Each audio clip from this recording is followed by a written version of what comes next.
Rebecca Morrison stood in bankruptcy court, her husband Tyler and her entire family flanking the opposing counsel's table, unaware she had inherited a $50 billion real estate empire that bore her company's name across every deed and document.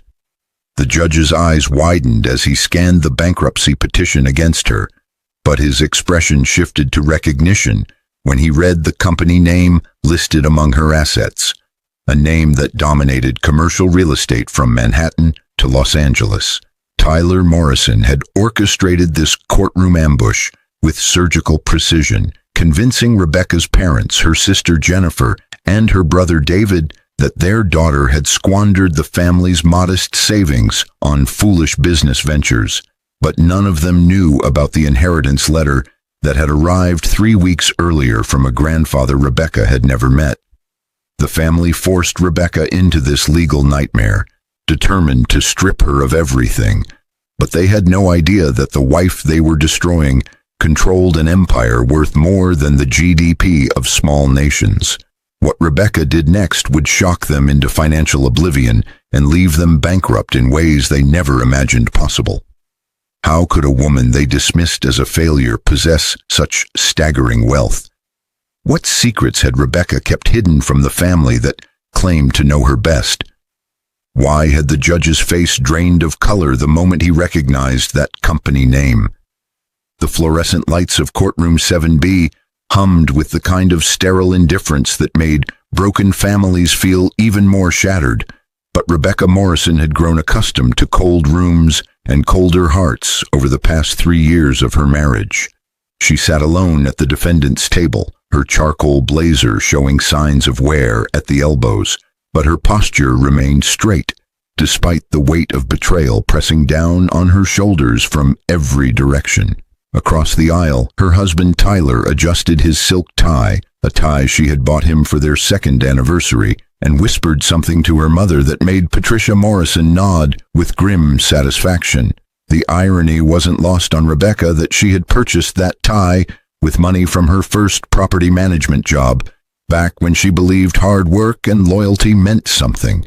But those naive beliefs had died somewhere between discovering Tyler's affair and realizing her own family had helped him build this legal trap. Her father, Richard Morrison, sat rigid in the gallery, his retired military posture somehow making his presence feel like a judgment rendered before the trial even began. Jennifer, Rebecca's younger sister, kept glancing at her phone, probably texting her finance bro boyfriend about how their crazy sister was finally getting what she deserved. But what none of them deserved was the truth that would detonate in approximately 47 minutes. Judge Harold Chen entered the courtroom with the practiced efficiency of a man who had presided over 3,000 bankruptcy cases, but this would be the first case that would make him question everything he thought he knew about family loyalty and hidden fortunes. He was a stern man in his early 60s with silver hair and reading glasses that perpetually perched at the end of his nose, but his reputation for fairness had made him one of the most respected bankruptcy judges in the Second Circuit. "All rise," the bailiff announced, and the courtroom performed its ritual dance of standing and sitting. "Case number 2024 BK 7819, Judge Chen began, reviewing the documents before him. Morrison versus Morrison, petition for involuntary bankruptcy filed by Tyler Morrison and family members against Rebecca Ann Morrison. He looked up, his gaze sweeping across the courtroom. "This is highly unusual. Involuntary bankruptcy petitions require meeting strict legal standards, but I see we have multiple family members as petitioners." Tyler's attorney, a shark in an Armani suit named Gregory Walsh, stood with the confidence of a man who had never lost a case he didn't deserve to lose, but today would teach him humility in the most expensive way possible. "Your Honor, my clients have been forced into this unfortunate action because Mrs. Morrison has engaged in reckless financial behavior that threatens not only her own stability, but also the financial security of family members who co-signed various obligations, but who received no benefit from her irresponsible investments."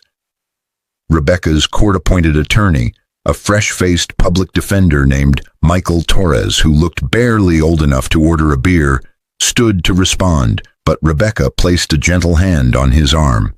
"Not yet," she whispered, her green eyes fixed on the judge's face as he continued reading through the petition documents. The backstory that had led to this moment was a tapestry woven with threads of manipulation, gaslighting, and carefully constructed lies that Tyler had been spinning since 6 months into their marriage. But the pattern had started even earlier during their courtship. Rebecca had met Tyler Morrison at a real estate development conference in Chicago 4 years ago, back when she was working as a junior property manager for a small firm in Boston. But Tyler had presented himself as a successful real estate investor with connections and capital. He had pursued her with the intensity of a man who had found his soulmate. But what he had actually found was a woman whose family had modest wealth and whose trusting nature made her the perfect mark. Their wedding had been small but elegant, paid for primarily by Rebecca's parents, who had dipped into their retirement savings to give their eldest daughter the celebration they believed she deserved. But Tyler had contributed almost nothing while claiming his assets were tied up in deals. The red flags had been there from the beginning. The way he insisted on joint bank accounts, the gradual isolation from her college friends, the subtle criticisms that eroded her confidence like water wearing down stone. But Rebecca had been raised to believe that marriage required sacrifice and that love meant overlooking flaws. Judge Chen's eyebrows furrowed as he reached a particular page in the documentation, but he continued reading without comment.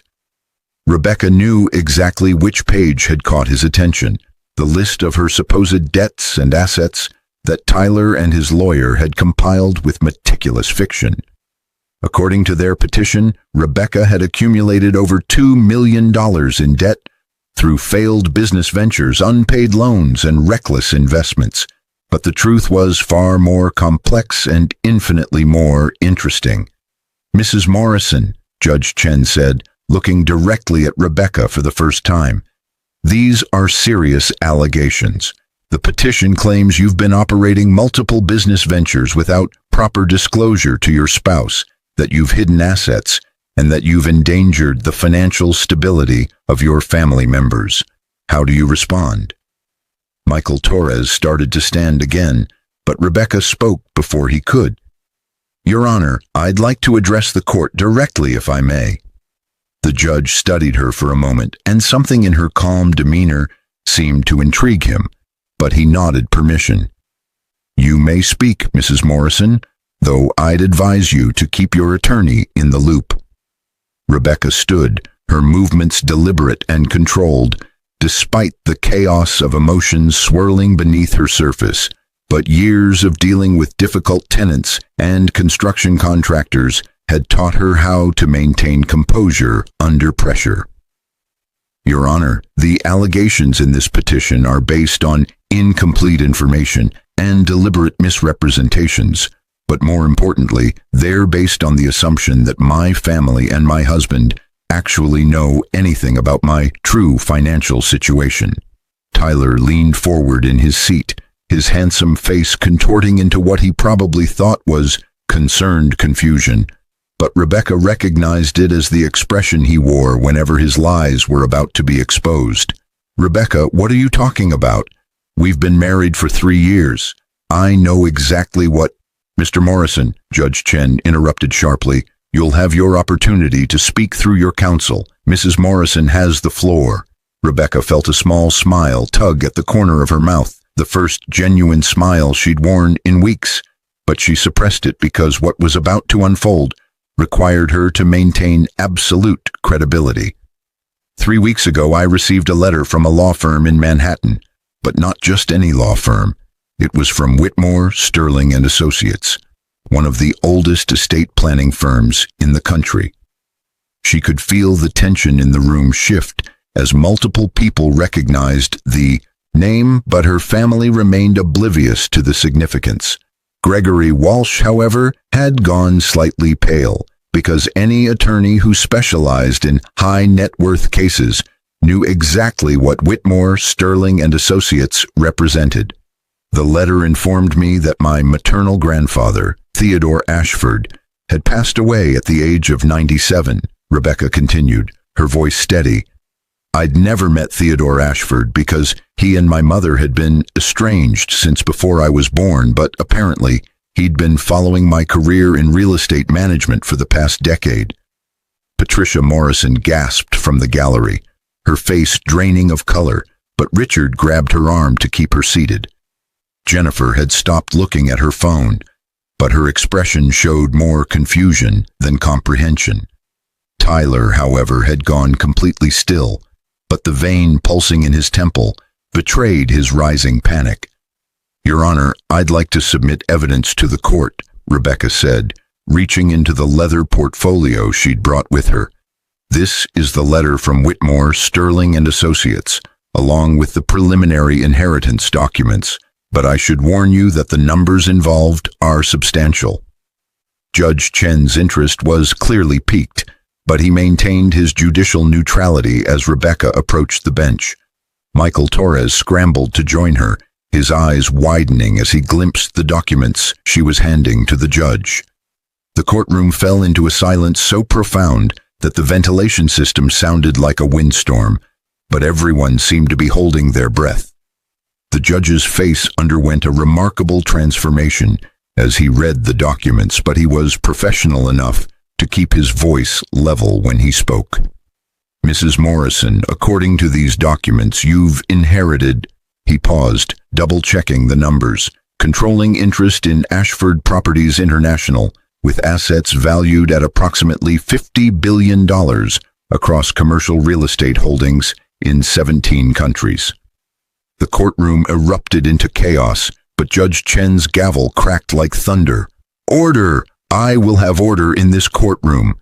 Tyler had shot to his feet, his face cycling through expressions of shock, disbelief, and barely controlled rage, but Gregory Walsh was pulling him back down while frantically whispering in his ear.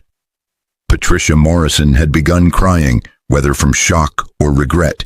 Rebecca couldn't tell and didn't particularly care, but Richard looked like a man who had just watched his entire worldview collapse. Jennifer was staring at her sister with something between awe and horror, but David, her brother, had his head in his hands. Furthermore, Judge Chen continued, his eyes scanning the documents with increasing incredulity, it appears that Mrs. Morrison's name is on the company registration as Theodore Ashford's sole heir, and the company name, Ashford Properties International, has been flagged in this bankruptcy petition as one of Mrs. Morrison's failed business ventures by the petitioners, but these documents indicate the company has been in continuous operation since 1952 and currently manages a portfolio that includes landmark properties such as the Ashford Tower in Manhattan, the Pacific Heights complex in San Francisco, and the Millennium Center in London. Rebecca let the information sink in while carefully watching the faces around the courtroom, but the one face she studied most intently was her husband's. Tyler had gone from shock to calculation in record time, but she could see the gears turning as he tried to figure out how to pivot this disaster to his advantage. He had spent 3 years manipulating her, isolating her from friends, controlling her access to money, and convincing her family that she was financially incompetent. But all of that had been predicated on her being the weak, controllable woman he thought he'd married. The flashback hit Rebecca like a wave as she remembered the night 6 months ago when she'd discovered Tyler's affair. But it wasn't just the infidelity that had shattered her. It was the conversation she'd overheard between Tyler and her father. She had come home early from a property management seminar in Philadelphia, exhausted and eager to surprise her husband with his favorite Chinese takeout. But the surprise had been hers when she heard voices in Tyler's home office.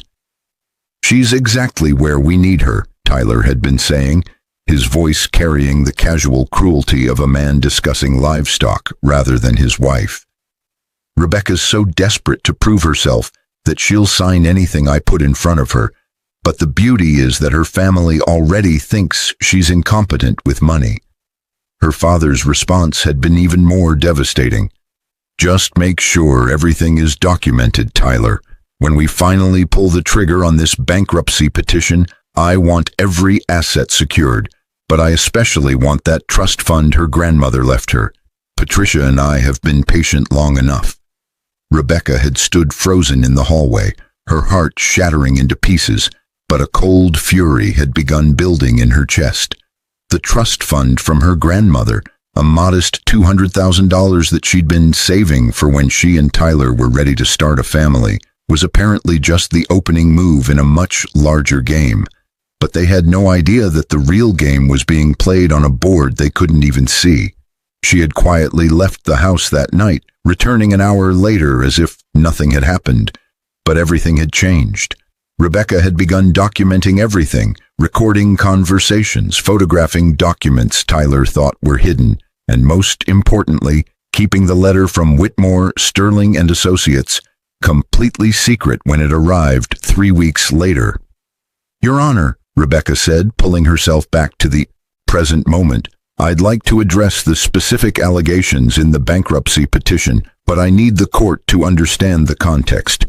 When my grandfather's attorneys first contacted me, they explained that Theodore Ashford had been monitoring my career because he was impressed by my work ethic and business acumen, but he'd also been conducting investigations into my personal life." She pulled out another folder from her portfolio, but this one was thicker and marked with tabs. Mr. Ashford's attorneys hired private investigators who documented numerous instances of financial fraud, identity theft, and conspiracy between my husband and members of my immediate family. But the investigators also uncovered something that I found even more disturbing. Michael Torres was now fully engaged, leaning in to see the documents Rebecca was presenting, but his expression suggested he was simultaneously thrilled and terrified by the legal ammunition she'd been hiding. Gregory Walsh stood again, but his confidence had evaporated like morning dew under a harsh sun. "Your Honor, I object to this ambush, but more importantly, I question the authenticity of these documents. This seems like a convenient story that—" "Mr. Walsh," Judge Chen interrupted, his voice sharp, "I'm holding documents from one of the most reputable law firms in the country, complete with notarized certificates and corporate documentation from the New York Secretary of State, but I'm also looking at financial records that directly contradict the allegations in your bankruptcy petition. I suggest you let Mrs. Morrison finish, but I warn you that if this petition was filed in bad faith, there will be serious consequences." Rebecca felt a surge of gratitude toward the judge, but she maintained her composure as she continued.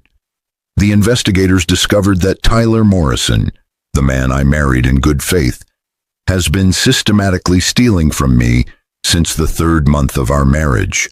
But he did it with the help of my father, who has access to my mother's financial accounts, and who convinced my siblings to participate in what they called interventions that were actually opportunities to access my banking information." The documents she presented showed a pattern of forged signatures, unauthorized wire transfers, and a network of shell corporations that Tyler had established using Rebecca's social security number and credit history. But what made the scheme particularly insidious was how he'd used her family's legitimate concerns about her business ventures to provide cover for his theft. "Every business venture that this bankruptcy petition characterizes as a failure was actually sabotaged," Rebecca explained, her voice gaining strength as she finally told the truth she'd been carrying for months. "The property management company I tried to start 2 years ago failed because Tyler convinced the bank to deny my loan application by providing falsified financial statements, but he did this after I'd already signed a lease on office space and hired 3 employees. The investment property I tried to purchase last year fell through because someone anonymously reported to the seller that I had a history of bankruptcy, a complete fabrication. but that someone was my own sister who Tyler paid $5,000 to make the call. Jennifer's face had gone white, but she didn't deny the allegation. Patricia was openly weeping now. But Richard looked like a statue carved from stone and regret. David, who had always been the brother Rebecca felt closest to, couldn't meet her eyes, but she could see his shoulders shaking. Judge Chen removed his glasses and rubbed his eyes, but when he replaced them, his expression had hardened into something that made Gregory Walsh actually flinch. "Mr. Walsh, I'm going to ask you a direct question, and I expect a direct answer. When you filed this bankruptcy petition, did you conduct any independent verification of the financial information provided by your clients, but specifically regarding Mrs. Morrison's assets and liabilities?" Walsh's hesitation was answer enough, but he eventually said, "Your Honor, we relied on the information provided by the petitioners, who are family members with presumed knowledge of—" "That's not what I asked," Judge Chen cut him off. "Did you or did you not conduct independent verification, yes or no?" "No, Your Honor, but—" "There is no but in this situation, Mr. Walsh," the judge said coldly. "You filed an involuntary bankruptcy petition against a woman who is now demonstrably the controlling shareholder of a $50 billion international real estate empire, but you did so based entirely on the uncorroborated statements of family members who, according to the evidence now before this court, had strong financial motives to misrepresent her situation." Rebecca felt the momentum of the moment carrying them toward an outcome she'd carefully orchestrated, but the satisfaction was tempered by the profound sadness of knowing that her own family had been willing to destroy her for money. The backstory of her relationship with her parents was complicated by years of subtle disapproval and comparison to her more conventionally successful siblings, but she had never imagined they would go this far. Growing up, Rebecca had been the creative one, the dreamer who wanted to build things and create value rather than follow the safe path into corporate jobs or professional careers. But her parents had viewed her aspirations with skepticism that bordered on contempt. When she'd chosen to study real estate management instead of law or medicine, Patricia had cried for weeks. But Richard had simply stopped discussing her future entirely. Her success as a property manager, earning consistent promotions and building a reputation for turning struggling properties into profitable investments, had been dismissed as lucky breaks or not real career advancement, but their dismissal had only fueled her determination to prove herself. Then Tyler had entered her life, like a validation of everything she'd been working toward, but he was a mirror reflecting back the success and partnership she'd always craved. He spoke the language of real estate, understood her passion for property development, and most importantly seemed to believe in her potential, but every word had been a lie designed to gain her trust and access to whatever resources she might eventually possess. "Mrs. Morrison," Judge Chen said, pulling her attention back to the present, "I need you to clarify something for me. When did you learn about this inheritance, but more importantly, why didn't you disclose it to your husband or family?" This was the moment Rebecca had been preparing for, but the answer required her to reveal something deeply personal. "Your Honor, I learned about the inheritance 3 weeks ago, but I didn't disclose it because the private investigators hired by my grandfather's estate had already informed me about the conspiracy against me. The attorneys at Whitmore Sterling showed me evidence that Tyler was planning to file for divorce immediately after this bankruptcy petition was successful, but the plan was to ensure I had no assets left to divide." She took a deep breath, steadying herself for what came next, but the truth needed to be spoken in full.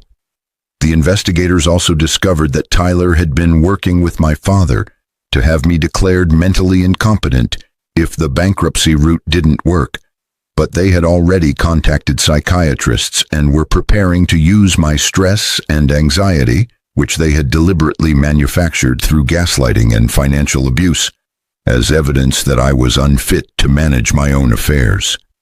The gasp that rippled through the courtroom was audible, but Tyler had finally lost his composure entirely. "That's a lie, Your Honor.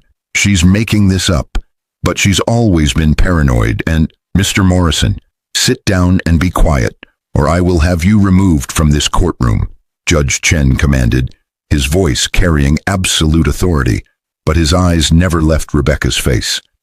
"Mrs. Morrison, these are serious allegations. Do you have evidence to support these claims?" Rebecca nodded and produced another folder, but this one contained transcripts of recorded conversations, text messages, emails, and psychiatric evaluations that Tyler and Richard had solicited from compliant doctors.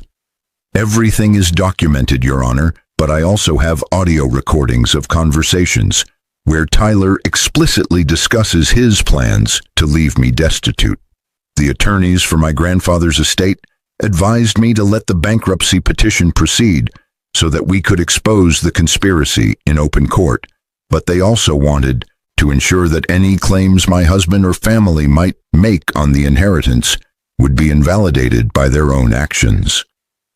The legal strategy had been brilliant but risky, requiring Rebecca to endure weeks of additional emotional abuse while knowing she held all the cards, but the payoff was watching the carefully constructed lies collapse like a house of cards in a hurricane. Judge Chen was methodically reviewing every document she'd submitted, his expression growing darker with each page, but she knew he was building a comprehensive picture of systematic fraud and betrayal. Michael Torres finally found his voice, but it came out slightly strangled. "Your Honor, in light of this new evidence, I move to dismiss the bankruptcy petition and request that the court consider sanctions against the petitioners and their counsel for filing a frivolous claim, but I also request that the court refer this matter to the appropriate authorities for investigation of criminal fraud." Gregory Walsh was frantically conferring with Tyler, but both men had the look of gamblers who'd just realized they were playing against a stacked deck. Patricia Morrison had stopped crying and started praying, actually praying out loud in the gallery, but Richard's military stoicism had finally cracked, revealing something that looked like genuine remorse mixed with absolute horror. "Mrs. Morrison," Judge Chen said quietly, "I need to ask you something that's not strictly legal in nature, but I think it's important for this court to understand. You've been living with the knowledge of this conspiracy for how long? But you've also been sitting on evidence of massive inheritance that would have immediately changed your circumstances. Why did you wait? Why endure the abuse and betrayal when you could have ended it at any moment?" The question hung in the air like smoke, but Rebecca had known it was coming and had prepared her answer. "Your Honor, I waited because I needed to know the truth, but not just the truth about what they were doing, the truth about who they were. I needed to see how far they would go, but I also needed irrefutable evidence that would protect me and the inheritance my grandfather entrusted to me. If I had revealed the inheritance immediately, Tyler could have claimed he was a loving husband who deserved a share, but my family could have argued they were concerned relatives trying to help. By letting this play out, they've revealed their true characters in a court of law, but they've also created a permanent record that protects me from future manipulation." She paused, gathering her courage for what came next, but the words needed to be said. "There's something else, Your Honor. My grandfather included a letter with the inheritance documents, but in it he explained why he'd stayed away from my mother and her family for my entire life. He said that Patricia, my mother, had tried to extort money from him when she was in her 20s, but when he refused, she cut off all contact and raised me to believe he was a terrible person who had abandoned us." Patricia let out a sound that was half sob, half scream, but Rebecca continued without looking at her. "Theodore Ashford spent decades building an empire through honest work and ethical business practices, but he was terrified that his daughter had raised her children, had raised me with the same sense of entitlement and disregard for others that had driven them apart. So he watched from a distance, waiting to see if any of us would break the pattern, but apparently I was the only one who showed any interest in actually working for success, rather than demanding it. The letter from her grandfather had been both a gift and a wound, a gift of unprecedented wealth and opportunity, but a wound that reopened questions about her childhood and family history that she'd never thought to examine. In the letter, Theodore had written about watching Rebecca's career development through private investigators' reports, but his pride in her accomplishments had been tinged with sorrow about the family dynamics that had kept them apart. "Dear Rebecca," the letter had begun, "you will never meet me, but I've known you your entire life, through careful observation and the reports of people I trust. Your mother chose her path long ago, but I've watched you choose yours with pride and sometimes with heartbreak. You work hard, treat people fairly, and build value rather than extracting it. Qualities that are rarer than you might think, but qualities that convince me you're the right person to continue the work I started 70 years ago. This inheritance comes with responsibility, but also with freedom from the people who would use you for their own gain. Use it wisely, but also use it to protect yourself from those who see you as a means rather than an end. I'm sorry I couldn't be part of your life, but perhaps this final act can give you the tools to build the life you deserve." Judge Chen had finished reviewing the documents, but his expression suggested he had seen enough to make his decision. This court finds that the bankruptcy petition filed against Rebecca Ann Morrison is not only without merit, but appears to be part of a coordinated effort to defraud Mrs. Morrison of her assets and rights. But I'm going to go further. Mr. Walsh, your failure to conduct basic due diligence before filing this petition represents a serious breach of professional ethics. But I'm referring this matter to the Bar Association for review and potential disciplinary action. Gregory Walsh had gone gray, but he managed to nod his understanding even as his legal career crumbled around him. Judge Chen turned his attention to Tyler and the Morrison family members seated in the gallery, but his voice had lost any remaining warmth.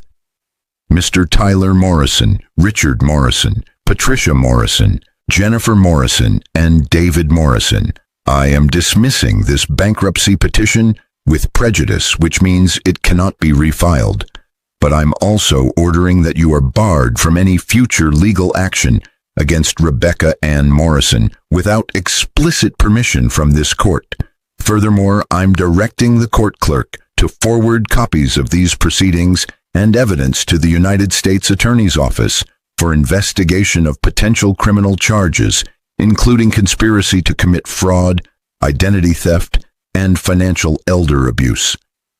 The phrase financial elder abuse seemed to confuse people until Judge Chen clarified, "Mrs. Morrison may be young, but the systematic campaign to isolate her, control her finances, and ultimately strip her of her assets follows the same pattern we see in elder financial abuse cases, but the law recognizes that these predatory tactics can target vulnerable individuals of any age." Rebecca felt a surge of vindication, but it was immediately followed by a wave of grief, so profound it nearly buckled her knees. Michael Torres must have sensed it because he steadied her with a hand on her elbow, but his support felt like the first genuine kindness she'd received from anyone in months. She had won this battle through careful planning and the resources provided by her grandfather's attorneys, but the cost of victory was the final irrevocable destruction of her family relationships. "Mrs. Morrison," Judge Chen continued, his voice softening slightly, "I'm also going to order that restraining orders be issued, preventing any of these individuals from contacting you directly or indirectly for a period of no less than 1 year, but that order can be extended if necessary. You've been through a traumatic experience, but you deserve space to heal without continued harassment." Tyler erupted from his seat one final time, his handsome face contorted with rage that finally revealed the ugliness he'd been hiding for years. "You can't do this, we're married. That money is community property, but she can't just—" Mr. Morrison, Judge Chen cut him off with icy precision. Your marriage to Mrs. Morrison will be examined by the U.S. Attorney as part of their investigation, but I suspect they'll find sufficient evidence of fraud in the inducement to void the marriage entirely. Even if they don't, California is a community property state, but assets inherited during a marriage are generally considered separate property.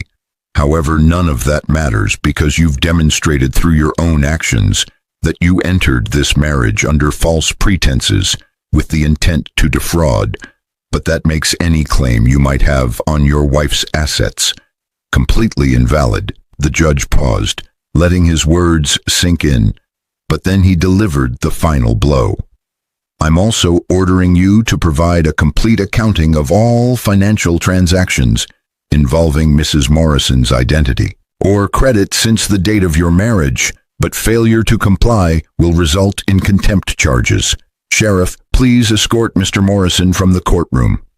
As security moved toward Tyler, he made one last desperate attempt to reach Rebecca, but the deputies intercepted him smoothly.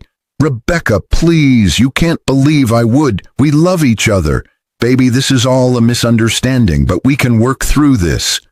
The words were so absurd, given everything that had been revealed, that Rebecca almost laughed, but the sound that came out was somewhere between a laugh and a sob. The only misunderstanding, she said quietly, her voice carrying despite its softness, was me believing that you or my family actually cared about me as a person, but I understand perfectly now. Tyler was removed from the courtroom, still protesting, but his voice faded as the heavy oak doors closed behind him. Patricia had collapsed against Richard, both of them looking like they'd aged a decade in the past hour, but Jennifer and David sat frozen in their seats, unable or unwilling to leave. The gallery had filled with court observers and attorneys who'd been drawn by the drama, but they watched the Morrison family's collapse with the morbid fascination usually reserved for natural disasters. Mrs. Morrison, Judge Chen said, I want you to know that this court takes no pleasure in family disputes, but I want you to also know that you've shown remarkable courage and strategic thinking in protecting yourself. The law is supposed to protect people from exactly this kind of predatory behavior, but too often victims lack the resources or evidence to defend themselves effectively. You've done both, but more importantly, you've exposed a conspiracy that could have destroyed you. He closed the file on his desk with a finality that seemed to mark the end of one chapter and the beginning of another, but his next words were personal rather than judicial. I've been a bankruptcy judge for 23 years, but I've never seen a case quite like this. Go build something wonderful with that inheritance, but more importantly, go build a life surrounded by people who value you for who you are rather than what you have. The dismissal was implicit, but Rebecca remained standing for a moment, letting the reality of what had just happened wash over her like a cleansing rain. She had entered this courtroom as a victim, isolated, abused, and supposedly bankrupt, but she was leaving as the controller of a $50 billion real estate empire with the full protection of the legal system. The transformation should have felt triumphant, but instead, it felt like emerging from a long illness, weak, uncertain, and acutely aware of how close she'd come to losing everything. Michael Torres walked with her toward the courtroom exit, but he paused before they reached the doors. Ms. Morrison, can I call you Ms. Morrison now instead of Mrs.? I have to ask, how did you stay calm through all of that? But more importantly, how did you keep this secret for 3 weeks while living with a man who was actively trying to destroy you? Rebecca considered the question, but the answer came from a place deeper than strategy or planning. I stayed calm because I finally understood something my grandfather wrote in his letter, but it was something about the difference between power and control. Tyler and my family thought they had control over me, control over my finances, my emotions, my future, but real power comes from knowing the truth and having the courage to act on it when the moment is right. I didn't have control over what they did, but I had power over how I responded. She glanced back at the courtroom where her family still sat, in various states of shock and grief, but she felt something close to pity, rather than hatred. They were so convinced I was weak and incompetent that they never considered I might be playing a longer game. But the truth is, I wasn't playing a game at all. I was just waiting for the right moment to stop being the person they wanted me to be and start being the person I actually am. The hallway outside courtroom 7B was bustling with lawyers, clients, and court staff, but Rebecca felt oddly disconnected from the normal chaos of the justice system. Michael Torres handed her a business card, but his expression was apologetic. "I know you'll be hiring much fancier lawyers than a public defender, but if you ever need someone who remembers what it was like when you were standing alone against your whole family, give me a call. That kind of courage deserves to be remembered, but it also deserves to be supported." Rebecca took the card and squeezed his hand in gratitude, but she knew he was right about needing different counsel. The lawyers at Whitmore, Sterling and Associates had already assembled a team of specialists to help her navigate the complexities of inheriting a global real estate empire. But they'd also recommended a family law attorney who specialized in fraud-based annulments and a criminal defense attorney who could represent her interests in the inevitable prosecution of Tyler and potentially her family members. As she walked toward the elevator, her phone began buzzing with notifications, but she'd turned off everything except messages from the law firm. A text from Margaret Whitmore, the senior partner handling her grandfather's estate, appeared on the screen. "Congratulations on your victory. The jet is waiting at Teterboro to take you to the Manhattan office. We have much to discuss, but first, we celebrate." The elevator doors opened, revealing her reflection in the polished metal, but the woman looking back at her was both familiar and strange. She still wore the same worn blazer and sensible shoes, but something in her posture had changed. A straightness that came not from military discipline like her father, but from the spine-deep certainty that she had survived the worst betrayal imaginable and emerged stronger. The ride down to the ground floor took only seconds, but Rebecca's mind was already racing ahead to the challenges that awaited. Taking control of Ashford Properties International wouldn't be simple. There were executives to meet, properties to visit, strategies to learn. But more importantly, there were decisions to make about what kind of leader she would become. Her grandfather had built the empire on principles of ethical development and fair treatment of tenants, but the real estate industry had changed dramatically since 1952. She emerged from the courthouse into bright autumn sunshine, but the weather seemed almost offensively cheerful given the emotional devastation she'd just witnessed. A sleek black Mercedes was waiting at the curb, but the driver who stepped out was a woman in her 50s, wearing a professional security detail uniform. "Ms. Morrison, I'm Diana Chen, head of security for Ashford Properties International, but I'll also be serving as your personal security coordinator for the foreseeable future. Mr. Whitmore thought it would be prudent to ensure your safety given the events of this morning." Rebecca appreciated the caution, but the idea of needing security still felt surreal. "Do you really think that's necessary? Tyler's not violent, but he's more of a manipulator than a physical threat." Diana opened the rear door of the Mercedes, but her expression was kind despite the seriousness of her words. "Ms. Morrison, you just became one of the wealthiest women in the world, but you also just destroyed the financial futures of several people who thought they had you under control. Desperate people do unpredictable things, but our job is to make sure you're protected while they learn to accept their new reality." The drive from the courthouse to Teterboro Airport took 40 minutes through traffic, but Diana used the time to brief Rebecca on the security protocols that would now govern her life.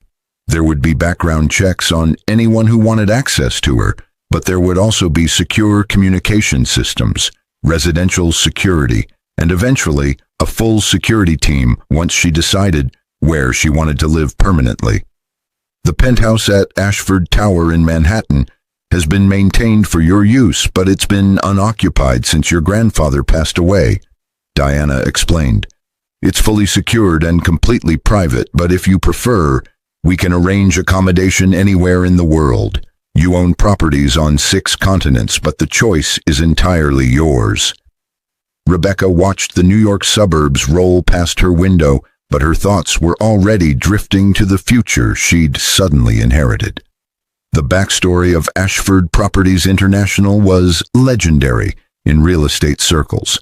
Theodore Ashford had started with a single apartment building in Brooklyn in 1952, but he'd built an empire through careful analysis, ethical development, and a genuine commitment to creating housing that people wanted to live in rather than just profitable units to pack people into.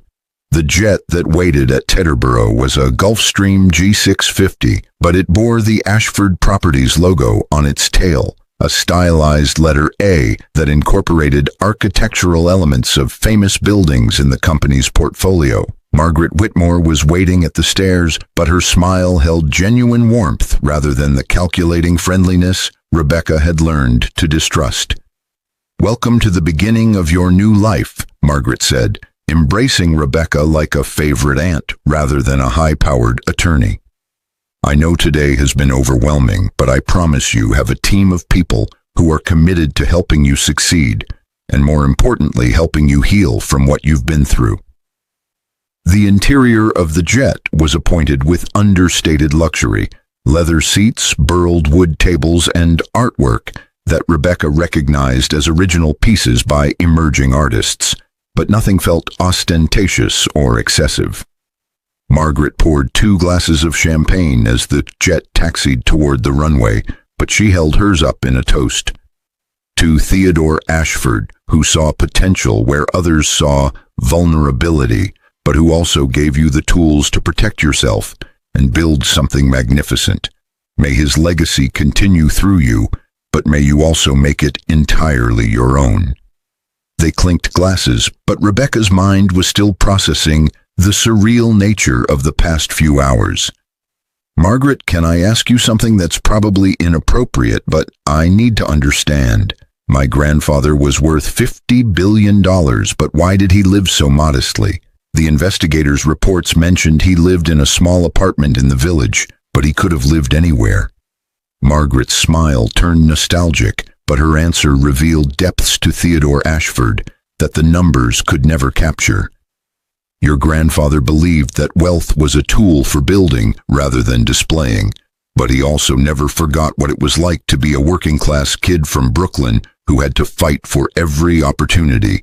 He lived modestly because he wanted to remain connected to the people his buildings served, but he also wanted to make sure that when he died, the company would go to someone who valued the work more than the wealth." The jet lifted off smoothly, but Rebecca watched New York City spread out below them like a jeweled tapestry. Somewhere down there, Tyler was probably calling every lawyer he knew, but he would find that his reputation had preceded him. Somewhere down there, her parents were probably trying to figure out how to salvage their relationship with their daughter, but that bridge had been burned beyond reconstruction. Somewhere down there, Jennifer and David were probably realizing that their complicity in Tyler's scheme had cost them more than just Rebecca's affection. It had cost them their own moral foundations. "What happens now?" Rebecca asked, turning away from the window to face Margaret. "I mean, I know there are legal proceedings and business meetings, but what actually happens when someone inherits $50 billion and a company they've never run?" Margaret pulled out a leather-bound folder, but her presentation was more like a conversation than a briefing. "What happens is that you learn, but you also trust the team your grandfather assembled. Ashford Properties has a CEO, a CFO, and an executive team that has been running the day-to-day operations brilliantly for decades. But they've been waiting for an owner who would understand Theodore's vision. That's you, Rebecca, but that doesn't mean you have to know everything immediately." Over the next 2 hours, as the jet flew from New Jersey to Manhattan, a journey that could have been made in a car but was being made in a jet because Rebecca needed time to decompress, Margaret walked through the structure of the company, but also the philosophy that had guided it for 70 years. Ashford Properties wasn't just about maximizing profits, but about creating sustainable communities where people wanted to live and work. Every development was evaluated not just on its financial return, but on its impact on the surrounding neighborhood and its environmental footprint. Your grandfather turned down dozens of projects that would have made billions because they didn't meet his ethical standards, but he never regretted those decisions, Margaret explained. He used to say that a building might last 100 years, but your reputation lasts forever. That's the legacy he's trusting you to continue, but it's also the freedom he's giving you to make it your own.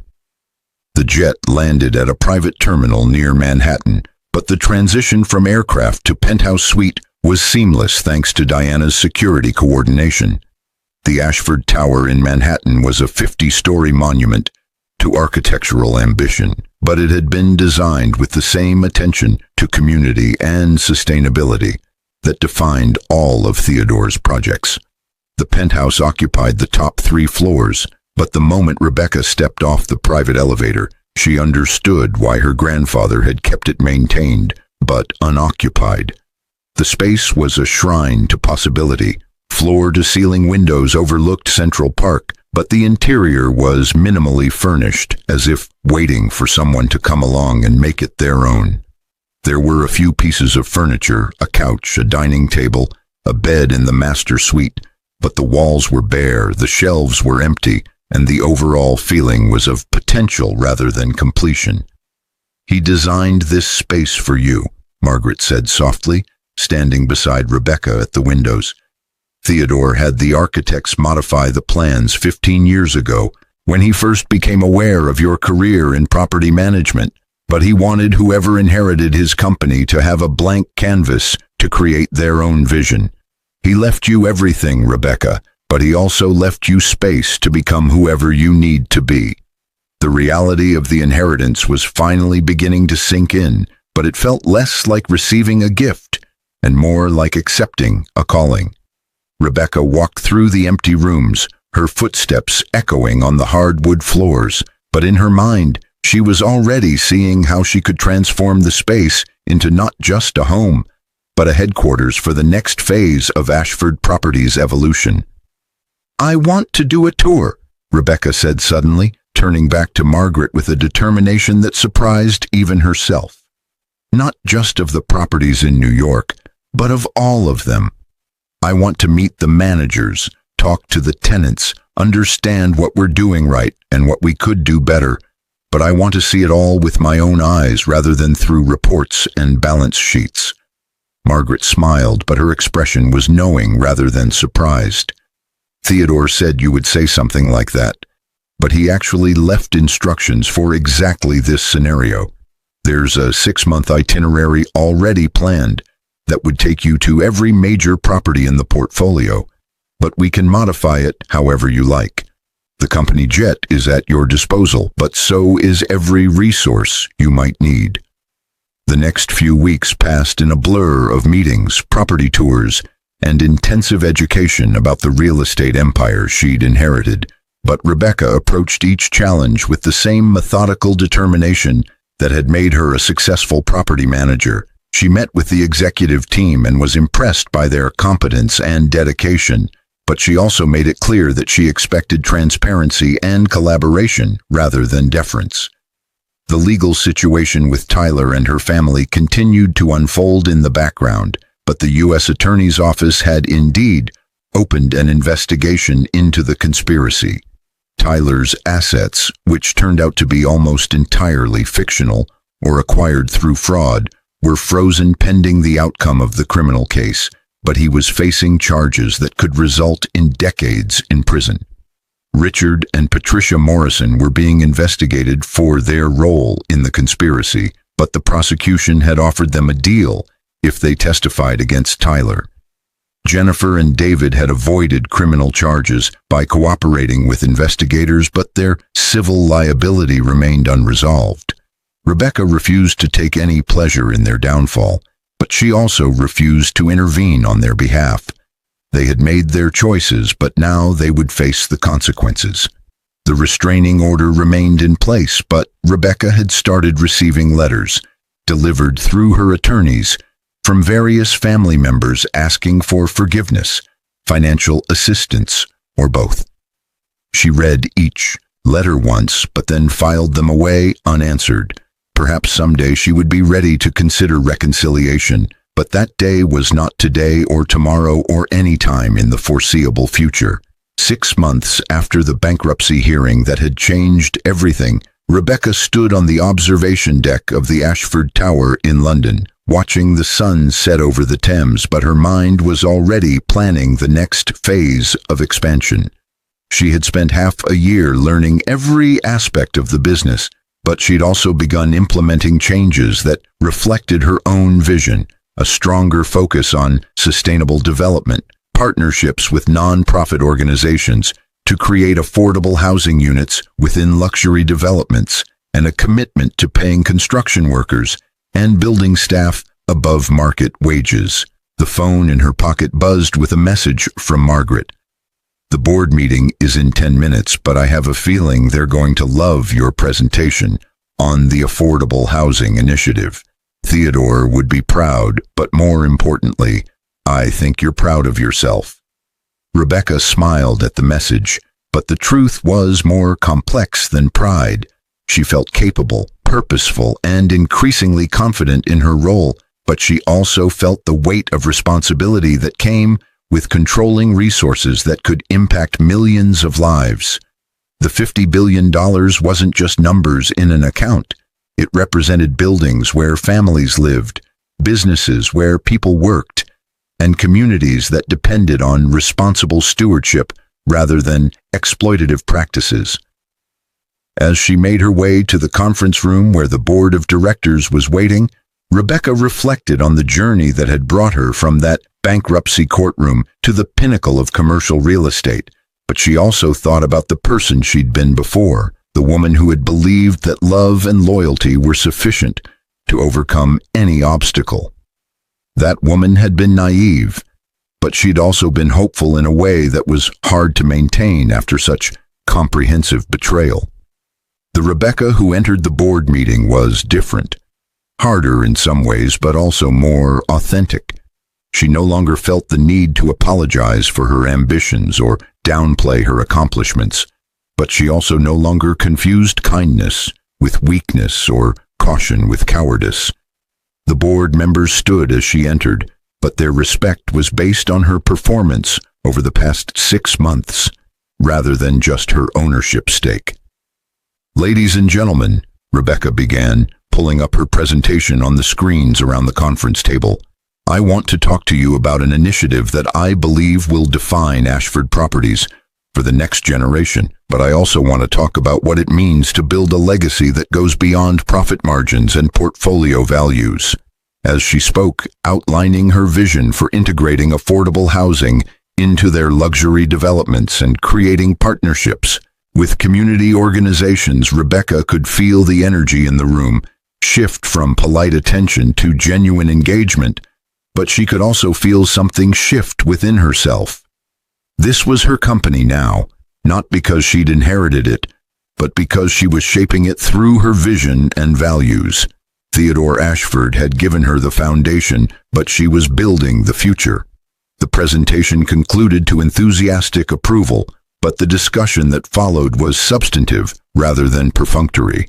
The board members pushed back on some of her ideas, but they also built on others, and the collaboration felt like the opposite of the isolation and manipulation she'd experienced with Tyler and her family. These people disagreed with her sometimes, but they respected her enough to be honest rather than appeasing.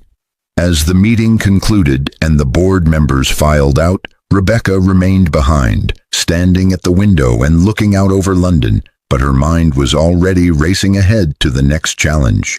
The empire she'd inherited was vast and complex, but it was also just the beginning of something she was creating. A business model that proved it was possible to be both profitable and ethical, both successful and sustainable. Her phone buzzed again, but this time the message was from Diana, her security coordinator. Just received word that Tyler Morrison was convicted on all counts and sentenced to 20 years in federal prison.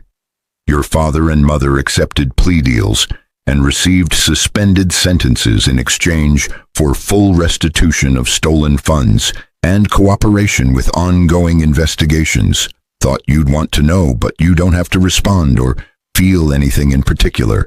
Justice has been served, but healing is a personal journey.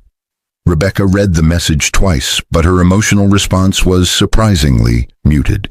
She didn't feel triumphant or vengeful, but she also didn't feel sad or conflicted. What she felt was closure, the sense that a chapter had definitively ended and a new one had begun, but without the messy emotional ties that might have held her back from fully embracing her future.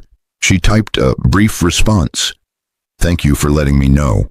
Please arrange a donation of $500,000 to the Victims Advocacy Organization we discussed last month, anonymous, but in honor of everyone who survives family betrayal and financial abuse. That feels like the right way to mark this moment."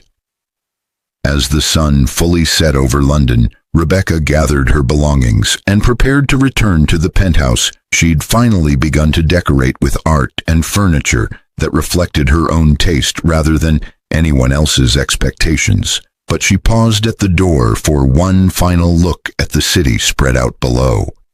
Somewhere out there, millions of people were living their lives in buildings that bore the Ashford name.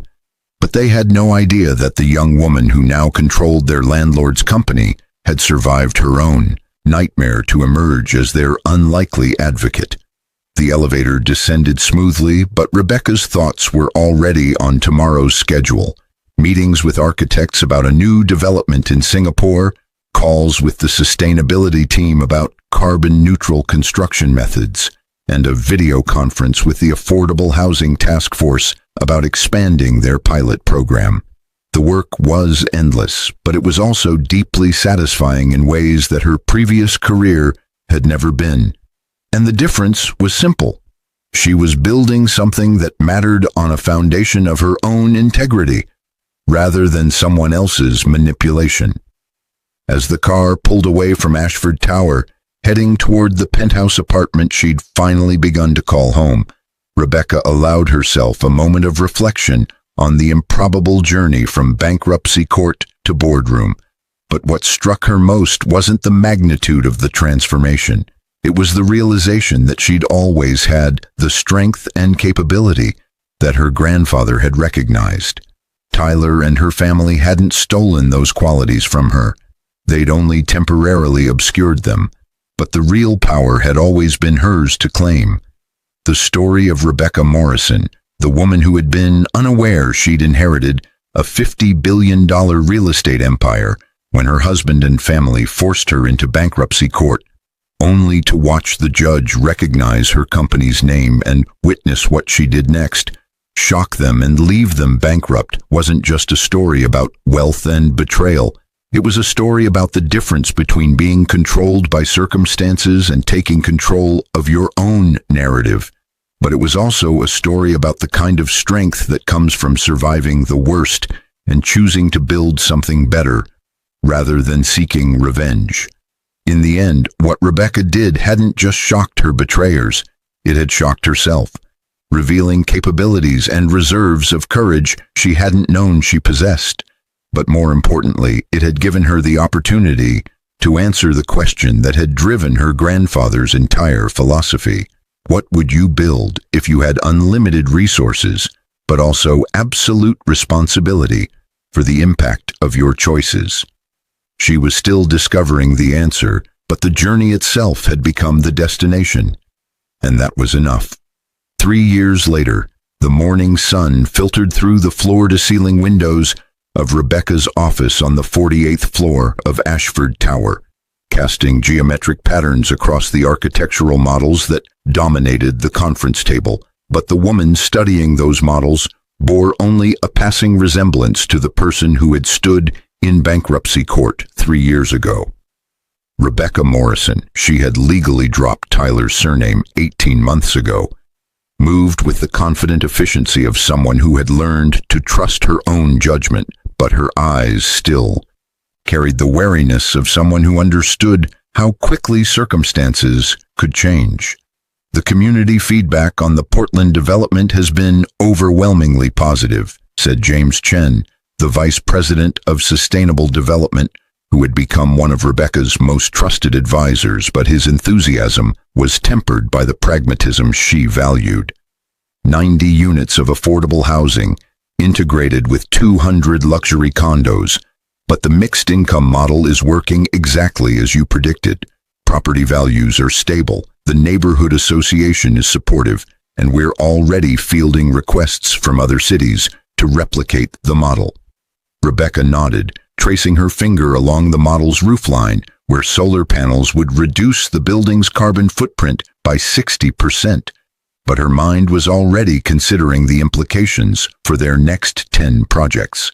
The transformation of Ashford Properties International from a traditional real estate empire into a model for ethical development had been challenging, but the financial results had silenced the critics, who claimed that profit and principle were incompatible. The company's portfolio had grown by 15%, but more importantly, tenant satisfaction surveys showed record-high approval ratings across all properties. "What about the resistance from the construction union?" Rebecca asked, remembering the contentious negotiations that had nearly derailed the Portland project 6 months ago, but her tone was curious rather than concerned. She had learned that obstacles were simply problems waiting for creative solutions, but she had also learned when to fight and when to compromise. James pulled up a spreadsheet on the wall-mounted display, but his smile suggested good news. "They've agreed to support the project in exchange for our commitment to hire union labor on the next 5 developments, but they've also agreed to participate in our apprenticeship program that trains workers from underserved communities. It's actually better than what we initially proposed, but it required us to listen to their concerns rather than just pushing our agenda." The philosophy of listening, truly listening to stakeholders rather than just managing them, had become central to Rebecca's leadership approach, but it had been hard-won through mistakes and missteps in her first year. She had initially tried to implement changes too quickly, assuming that her ownership stake gave her the authority to override decades of established practice, but the executive team had gently reminded her that Theodore Ashford's greatest strength had been his willingness to learn from the people closest to the work. A knock on the door interrupted her thoughts, but Diana Chen entered without waiting for permission, a privilege earned through 3 years of keeping Rebecca safe while respecting her independence. "Ms. Morrison, your 11 o'clock is here, but I wanted to give you a heads up that this might be emotionally challenging." Rebecca checked her calendar and felt her stomach tighten as she remembered the appointment she'd been dreading for weeks, but she took a deep breath and nodded. "Thank you, Diana. Please show her in, but stay close in case I need a break." The woman who entered Rebecca's office looked smaller somehow, diminished by time and consequences in ways that made Rebecca's heart ache despite everything that had happened. But Patricia Morrison still carried herself with the dignity of someone who refused to be completely broken. Her mother's hair had gone completely gray in 3 years, but her eyes held a clarity that Rebecca didn't remember from before, the clarity of someone who had faced their own failures and emerged with painful self-awareness. "Thank you for seeing me," Patricia said quietly, her hands clasped tightly in front of her, as if she was afraid they might betray her nervousness, but her voice remained steady. "I know the restraining order expired last year, but I also know you've had every right to maintain your distance. The fact that you agreed to this meeting means more than you probably realize." Rebecca gestured to the chairs by the window, deliberately choosing the informal seating area rather than maintaining the power dynamic of her desk, but she remained guarded as they sat. "I agreed because your lawyer said you had something important to discuss, but I want to be clear that I'm not looking for reconciliation or ready to pretend the past didn't happen. What you did, what all of you did, fundamentally changed how I see family and trust." Patricia flinched as if the words were physical blows, but she nodded acceptance. "I understand, and I'm not here to ask for forgiveness or money, but I am here to try to explain something that I've spent 3 years in therapy trying to understand myself. May I speak honestly, even if it's uncomfortable?" The question hung between them like a fragile bridge, but Rebecca found herself curious despite her reservations. "Go ahead." "When you were growing up, I resented you," Patricia began, her voice cracking slightly, but she pushed forward. "Not because you did anything wrong, but because you reminded me of my father, Theodore, in ways that terrified me. You had his stubbornness, his vision, his ability to see possibility where others saw limitation, but I had spent my entire adult life trying to prove I didn't need him or his money. When you chose real estate as your career, it felt like a betrayal of everything I'd built my identity around." She paused, wiping her eyes with a tissue she'd pulled from her purse, but Rebecca remained silent, letting her mother continue. "I convinced myself that I was protecting you from the ruthlessness I believed was inherent in the real estate business. But the truth is that I was trying to make you small enough to control because I couldn't control my own feelings of inadequacy. When Tyler started courting you, I encouraged the relationship because he seemed like someone who would keep you focused on normal goals, marriage, family, stability, but I was really trying to prevent you from becoming the success that would highlight my own failures." The admission was stunning in its honesty, but Rebecca felt her defensive walls beginning to crack, despite her determination to maintain emotional distance. "You helped him steal from me, Mom. You and Dad conspired to destroy me financially and potentially have me declared incompetent. But you did it while pretending to care about my well-being. How am I supposed to process that alongside this explanation?" Patricia nodded, accepting the accusation without deflection, but her response showed the depth of work she'd done to understand her own motivations. "You're not supposed to process it in any particular way, but you are allowed to be as angry as you need to be for as long as you need to be. What your father and I did was unforgivable, but I'm not here to ask for forgiveness. I'm here because my therapist suggested that you might need to hear the truth. Not to excuse what we did, but to understand that it was never really about you. It was always about my own brokenness, but you paid the price for my inability to heal myself."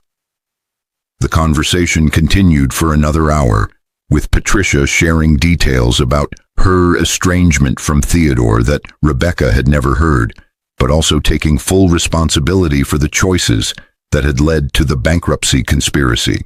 She explained that Richard had lost most of their retirement savings in bad investments, but instead of being honest with their children, they had convinced themselves that Rebecca's eventual success in real estate would provide a bailout.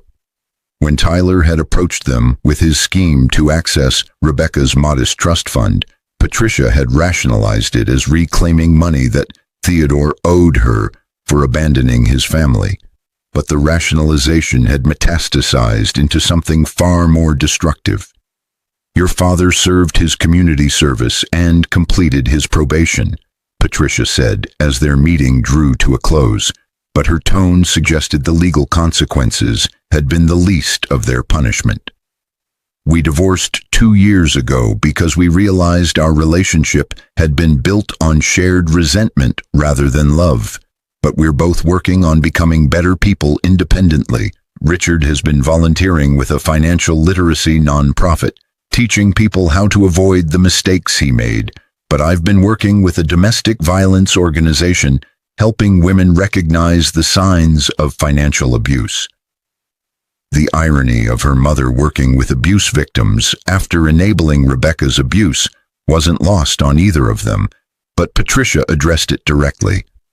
"I know it seems hypocritical, but my therapist helped me understand that sometimes the best use of our mistakes is preventing others from making them. I can't undo what I did to you, but I can help other mothers recognize the warning signs before they participate in destroying their own children. Rebecca walked her mother to the elevator, but their goodbye was cordial rather than warm.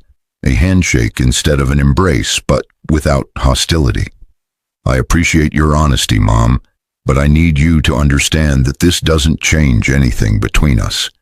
Maybe someday I'll be ready for more, but today isn't that day." Patricia smiled sadly, but her acceptance seemed genuine. "I understand, and honestly, the fact that you listened to me for an hour is more grace than I deserve, but it's enough. I hope you build something wonderful with the inheritance Theodore left you, but more importantly, I hope you build a life filled with people who value you the way I should have." After Patricia left, Rebecca stood at the window for a long time, watching the city move beneath her while processing the conversation, but Diana appeared beside her with 2 cups of coffee. "That looked intense, but you handled it with remarkable composure. How are you feeling?" "Confused," Rebecca admitted, accepting the coffee gratefully, but her confusion was different from the disorientation she'd felt 3 years ago. I understand her explanation, but understanding doesn't erase the damage. I keep thinking about Theodore's letter where he wrote about watching me from a distance, but I wonder if he was also watching my mother and seeing the person she might have become if she'd made different choices. Diana sipped her coffee thoughtfully, but her response reflected the wisdom of someone who had seen enough human drama to understand its complexities. People are rarely all good or all evil, but they can make choices that have devastating consequences, regardless of their intentions. Your mother participated in something unforgivable, but she's also trying to become accountable. You don't owe her forgiveness, but you also don't have to carry hatred. Sometimes the healthiest response is neutral acknowledgement and moving forward. The afternoon brought a welcome distraction from the emotional intensity of the morning. A video conference with the executive team to review the company's performance over the past year, but the numbers told a story of transformation that exceeded even Rebecca's ambitious goals. Ashford Properties International had completed 12 major developments across 8 countries, but each project had incorporated the sustainable and community-focused principles that defined the company's new direction. "The financial analysts are calling us the most disruptive force in commercial real estate since the green building movement," reported Sarah Kim, the CFO who had become Rebecca's partner in translating vision into viable business models, but her pride was evident. "We're proving that ethical development can be more profitable than exploitative practices, but we're also attracting a new generation of investors who care about impact alongside returns." Rebecca listened to the reports from each division head, but what struck her most was how the company culture had evolved. The employees weren't just working for a paycheck, they were invested in the mission of creating housing and commercial spaces that improved communities rather than extracting value from them. But that cultural shift had required Rebecca to be vulnerable about her own journey and the lessons she'd learned through betrayal and recovery. At a company-wide town hall 6 months ago, Rebecca had shared the story of the bankruptcy court hearing, but not to garner sympathy. She'd shared it to illustrate how the experience had shaped her leadership philosophy. "I learned that people will rise to meet your expectations if you give them the tools and respect they need, but they'll also exploit any weakness if they sense you're operating from fear or insecurity. Our company succeeds because we treat everyone, from the newest construction worker to the most senior executive, with dignity and transparency, but we also hold everyone accountable to the same standards." The town hall had been a turning point, transforming Rebecca from an inherited owner into a genuine leader, but it had also established a precedent for honest communication that permeated every level of the organization. When projects encountered problems, teams reported them immediately rather than hiding them until they became catastrophes. But when innovations emerged, they were shared openly rather than hoarded for individual credit.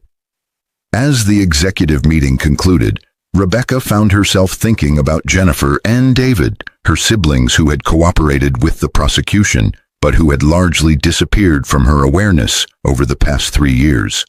Diana had kept tabs on them through periodic reports, but Rebecca hadn't sought direct contact, allowing the restraining order's expiration to simply create space rather than requiring active decisions about relationship rebuilding. "Diana, do you have updated information on Jennifer and David?" Rebecca asked as they reviewed the security briefing for her upcoming trip to Singapore, but her tone was more curious than concerned. Diana pulled up files on her tablet, but her summary was concise. Jennifer relocated to Portland, ironically the same city where your affordable housing project is being built, but she's working as a financial analyst for a nonprofit that helps low-income families with tax preparation and debt management.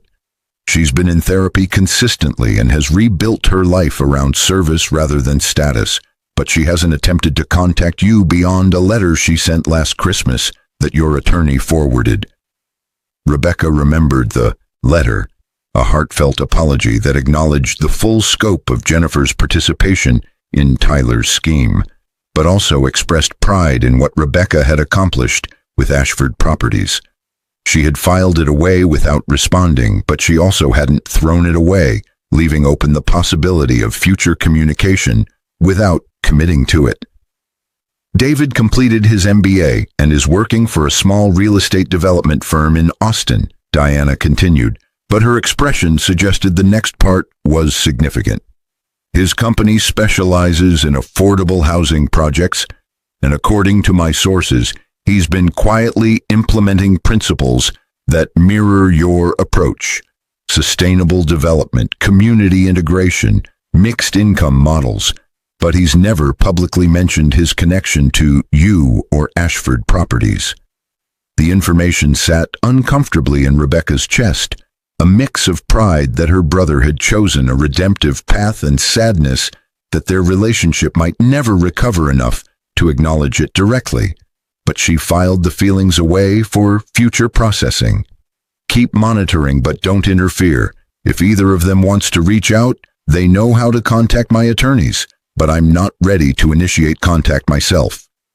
That evening, Rebecca attended the ribbon-cutting ceremony for the Ashford Community Center in Queens, a project that had been 3 years in development, but which represented everything she hoped to accomplish with her grandfather's legacy. The center provided after-school programs for neighborhood children, job training for adults, and community gathering spaces for events and celebrations. But it had been built using the same integrated funding model as the Portland development: luxury amenities on upper floors, subsidizing community services on lower floors. As she cut the ceremonial ribbon alongside community leaders and local politicians, Rebecca felt a sense of purpose that transcended the bankruptcy court vindication or the financial success of the company. But what she felt most strongly was gratitude. Theodore Ashford had given her not just wealth, but the opportunity to build something meaningful, but he'd also given her the tools to heal from betrayal by channeling her energy into creation rather than destruction. The crowd that gathered for the ceremony was diverse and enthusiastic, but one face in particular caught Rebecca's attention: a young woman in her mid-20s who looked vaguely familiar but who seemed nervous about approaching. Diana noticed Rebecca's attention and quietly ran facial recognition through her security system before whispering, "That's Tyler's younger sister, Amanda Morrison. She's never been involved in any of the legal issues, but she works as a social worker in Queens. Should I intercept?" Rebecca shook her head, curious about what had brought Amanda to the event, but she maintained her professional demeanor as she continued, greeting attendees.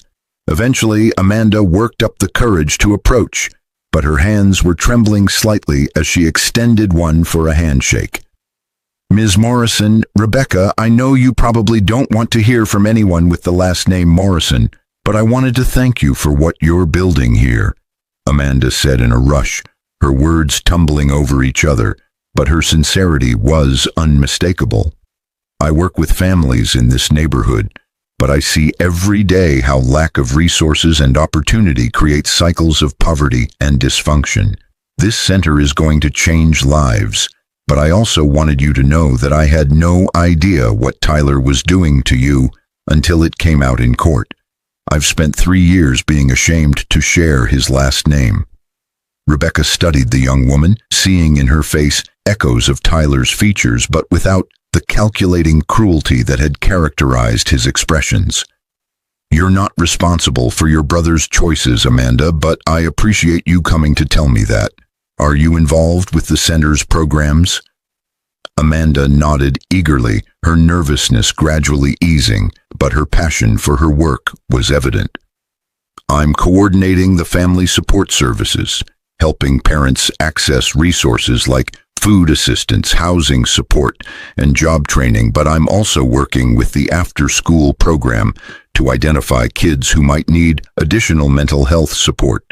This center is going to be a lifeline for families who have nowhere else to turn. The conversation continued for several minutes, and Rebecca found herself genuinely interested in Amanda's perspective on community needs. But she was also struck by how Tyler's sister had chosen a path of service, while Tyler himself had chosen manipulation and exploitation. The choices people made in response to their circumstances mattered more than their circumstances themselves. But that was a lesson Rebecca had learned through painful experience. As the evening wound down and Rebecca prepared to return to her penthouse, she reflected on the strange symmetry of the day. A morning confrontation with her past, in the form of her mother's visit, but an evening celebration of the future she was building through the community center. The past and future were intertwined in ways she couldn't fully untangle, but she was learning to live with the complexity rather than seeking simple resolutions. The penthouse had evolved significantly over 3 years, transforming from the blank canvas Theodore had left into a space that reflected Rebecca's personality and values, but it remained uncluttered and peaceful, a sanctuary from the constant demands of running a global real estate empire. The walls now held photographs from her travels to Ashford properties around the world, but they also displayed artwork from emerging artists she'd commissioned to capture the essence of the communities those properties served. Rebecca poured herself a glass of wine and settled into her favorite chair by the window, watching the city lights spread out below like a constellation of human dreams and struggles. But her phone buzzed with a message from Margaret Whitmore. Congratulations on the Queen's Center opening, but I have something to share with you that I think you'll find interesting. Theodore left a sealed letter with instructions that it should only be given to you after you'd been managing the company for 3 years. I'm having it couriered to your penthouse tonight. It should arrive within the hour. The message sparked a mixture of curiosity and apprehension, but Rebecca wondered what her grandfather might have wanted to tell her after she'd proven herself capable of managing his legacy. The courier arrived exactly on time, delivering a leather portfolio embossed with the Ashford Properties logo, but inside was a single envelope with Rebecca's name written in Theodore's distinctive handwriting. My dear Rebecca, the letter began, if you're reading this, then you've survived your first 3 years at the helm of Ashford Properties, but more importantly, you've survived whatever challenges led you to accept this inheritance in the first place. I instructed my attorneys to monitor your progress, but not interfere, trusting that you would find your own path to leadership. But I also wanted to wait until you'd had time to experience both success and failure before sharing these final thoughts. When I built this company, I made countless mistakes, some financial, but most interpersonal. I prioritized growth over relationships, profit over family, but I spent my final decades trying to correct those imbalances without knowing if it was too late. My estrangement from your mother was my greatest failure, but it taught me that sometimes the people we love most are the ones we hurt deepest, often without realizing it until the damage is irreparable. I've watched you from a distance since you were a child, but I saw in you a combination of drive and empathy that I never managed to balance in myself. I saw you work hard but treat people kindly, pursue success but maintain integrity, face setbacks but refuse to become bitter, but I also saw you surrounded by people who didn't appreciate those qualities. That's why I structured this inheritance the way I did, not as a rescue, but as a test. By now you know that I could have intervened at any point to stop the people who were trying to destroy you, but I chose to let events unfold because I needed you to discover your own strength. If I had simply given you $50 billion without you first facing betrayal and emerging victorious through your own effort, you would never have trusted your own judgment, but you would always have wondered if your success was really yours or just my money working for you. I hope you can forgive an old man for watching you suffer when he had the power to prevent it. But I also hope you understand that the greatest gift I could give you wasn't the company or the wealth. It was the certainty that you earned your place at the helm through your own capability. Everything you've accomplished over these 3 years has been yours alone, but you did it with the resources I provided because you were already the person capable of using them wisely. My final piece of advice is this: don't let the betrayal you experienced make you cynical about family or relationships. The people who hurt you revealed their own weaknesses, but they don't represent everyone. Build new relationships based on mutual respect and shared values, but also remain open to the possibility that some of the people from your past may genuinely change. Forgiveness doesn't require reconciliation, but it does require releasing the anger that will otherwise consume your capacity for joy. I'm proud of you, Rebecca, but more than that, I'm grateful that my life's work will continue through someone who understands that real success isn't measured in dollars, but in the lives we improve and the communities we strengthen. Build something magnificent, but more importantly, build something that makes you proud to see your name on it. With love and respect, your grandfather, Theodore Ashford. Rebecca read the letter 3 times, tears streaming down her face. But the emotions were complex. Grief for the grandfather she'd never known, anger at his decision to let her suffer, but also profound gratitude for the gift of self-discovery that suffering had ultimately provided. He had been right about one thing: if she had received the inheritance without first proving herself in the bankruptcy court, she would have always wondered if she was truly capable or simply lucky. She walked to the window one last time, looking out over the city that now felt like hers in ways that transcended ownership. But she thought about all the people whose lives intersected with Ashford Properties, the families living in buildings she owned, the workers employed in her developments, the communities transformed by her projects. The responsibility was enormous, but so was the opportunity to make Theodore's vision of ethical development into a lasting reality. 3 years ago, Rebecca Morrison had stood in bankruptcy court, unaware she had inherited a $50 billion real estate empire, but the woman she'd become since then was worth far more than the inheritance. She had discovered reserves of strength she didn't know she possessed, but she'd also learned to build relationships based on authenticity rather than manipulation, to lead with transparency rather than control, to succeed without compromising her values. The future stretched ahead full of challenges and opportunities, but Rebecca faced it with confidence earned through surviving the worst betrayal imaginable and emerging stronger. Her family had tried to destroy her, but they had inadvertently revealed who she truly was. Not the weak, controllable woman they'd assumed, but someone capable of transforming tragedy into purpose, but someone who could build an empire while maintaining her humanity. As she prepared for bed, Rebecca made a decision about her mother's visit and Amanda's appearance at the ribbon cutting, but also about the letters from Jennifer and David that she'd been filing away unanswered. She would respond, not with forgiveness or reconciliation necessarily, but with acknowledgement that people could change and that holding on to anger served no purpose beyond limiting her own growth. Tomorrow she would begin writing those letters, but tonight she would simply rest in the knowledge that she had built something real and meaningful from the ashes of her worst experience. The story that had begun in bankruptcy court with shock and betrayal had transformed into something Theodore would have been proud of, not just a business success, but a life lived with integrity and purpose. And that, Rebecca realized as sleep finally claimed her, was the inheritance that truly mattered.